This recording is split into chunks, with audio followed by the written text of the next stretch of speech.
Welcome back to Parent Life. My name is Kevin. I'm Allie. And we're new parents. We're making how-to videos, vlogs, just like our experience bringing a new human into the world.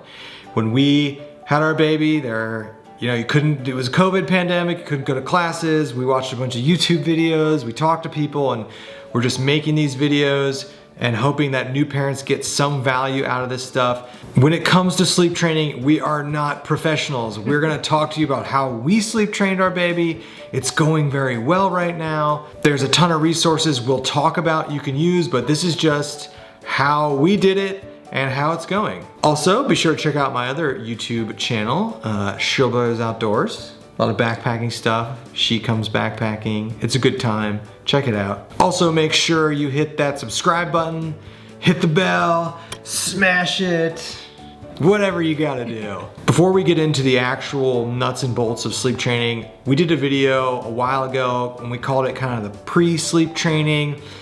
Please check that out. It really details kind of like months, like 2.5 up to 4. So basically like the 6 to 8 weeks before we started officially sleep training. And I really think that time is critical for establishing like really solid sleep hygiene, wouldn't you say? Mm-hmm. And it really is part of the sleep training process. Like, yeah. We would not be able to have done sleep training without all of that leading up to Yes, so I'll throw a link right up at the top of the screen. Check out that video. If you're about to start sleep training or you're thinking about sleep training, watch that video first and then come over to this one. We kind of detail like the pre 6 to 8 weeks, which I really think is like a critical period in establishing like good sleep hygiene for your baby. When it comes to sleep training, the first thing I want to talk about is kind of getting yourself in that mindset, and I really mean this with regards to her because she had a tough time wanting to do this. She did not want to sleep train. I was driving the bus here. I was nervous.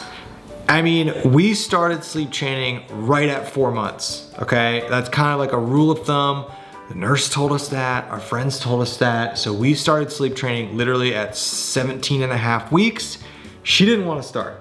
And by sleep training, we mean moving her from the bassinet in my room, out of the bedroom, out of the bedroom into her own crib in her own room. It's a big deal. For the night. And that's a tough leap for some people. It wasn't a tough leap for me. But I get it, you're used to the baby being right there. So prepare yourself mentally for that. I don't know how you prepare yourself mentally for that, but that is kind of a thing. Is if you're for months and months and months, you're used to this creature sleeping next to you, it's not going to be there. It's going to be on its own. So I don't know, is there anything you had to do to change your mindset with that? I had to give myself some pep talks. I think a lot of the fear came from, in the room, in the bassinet, she's right there. If something were to go wrong, I could be there immediately. Nothing ever did go wrong. I don't really know what that would be other than rolling over. Yeah. I gave myself a pep talk that, we'll have the monitor, it records sound and video, I'll have it right next to me. It'll be like I'm in the room with her. So I think knowing I had that fallback and kind of comfort blanket. That helped? Yeah, that helped. So let's get into the actual sleep training. So spoiler alert, basically every form of real sleep training is some spin on cry it out. What we instituted doing, we did this in the pre-sleep training phase and we're doing it now, is the 30 to 60 minutes before the baby goes to bed, we do what's called wind down time. Would you like to talk about wind down time? Very soothing hour of the day. During wind down time, basically turn the lights down low. We're still down here in the living room, kitchen area.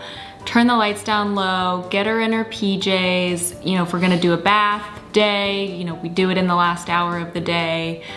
Usually put her in the swing, put on some soothing lullabies, talk softly, definitely have the TV off if it was on. Yeah. Just kind of make it, signal that it's getting time for bed, get her in a sleepy mood. So what we do, we put our baby sleeps from 7 p.m. to 7 a.m. It's amazing. Cha-ching! We do not let her nap She is awake by 5 p.m. from her last nap at the latest. Sometimes it's earlier, so we want a minimum of 2 solid hours of awake time before she goes to bed. And that 2 hours is active. And at least 5 to rough. 6 is. It can be rough. She's super pissed off and wants to go to sleep when we get towards the end of that. But that was another tip someone told us is don't let them sleep past 5 p.m., like their final nap, and then 5 to 7 p.m., 5 to 6, kind of wear them out a little bit, and then 6 to 7, wind down time, very soothing. And then also every third day, it's bath time during that 6 to 7. So that was another thing we read, was just get used to the bath time before they go to sleep. And feeding is also part of the wind down time. We obviously. feed her right before we put her down. Top her off. That really details like leading up to getting them in the crib. Baby's going up, getting into the crib. This was a resource you utilized when it got to that time. The Happiest Baby Guide to Great Sleep. Did you like this book? I'll put a link in the description. Yeah, a friend recommended it to us, found it really helpful. There's probably a million sleep training books, websites, articles you can find. I read a lot online too, but this definitely I think is a helpful kind of practical approach to sleep training and tries to give you different options. But definitely talking to a lot of friends, reading online, what other people do your research. So, time came, 7 p.m., we put the baby in. Here was our strategy. We were gonna, I think this is the Ferber method. Our strategy was we were gonna let her cry and then go in there and then shorten that cry or lengthen that cry duration as we got through sleep training. That was our strategy. So, she let her cry for 5 minutes, go up there, kind of comfort her. The next time, let her cry for 6 minutes. That was our strategy, correct, going into it? Yeah. That's what we were planning to do. Yeah. We didn't have to do that. We were very lucky, we should just say We are this. very lucky. The first night we did this, we put her up there. She cried for about 4 minutes, and then it was lights out until the morning. Yeah, we were shocked. And also, we had still been doing one middle of the night feed, which was the thing I was most nervous about. Right.